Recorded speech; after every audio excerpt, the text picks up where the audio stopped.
उत्तिष्ठ नरशार्दूल कर्तव्यं दैवमाह्निकम् उत्तिष्ठोत्तिष्ठ गोविन्द उत्तिष्ठ गरुडध्वज उत्तिष्ठ कमलाकान्त त्रैलोक्यं मङ्गलं कुरु उत्तिष्ठोत्तिष्ठ गोविन्द उत्तिष्ठ गरुडध्वज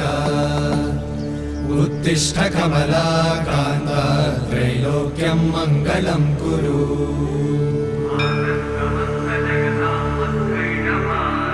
मातः समस्त जगतां मधुकैटभारे वक्षो विहारिणि मनोहर दिव्यमूर्ते श्रीस्वामि निःश्रित जनप्रिय दानशीले श्रीवेङ्कटेश्वरी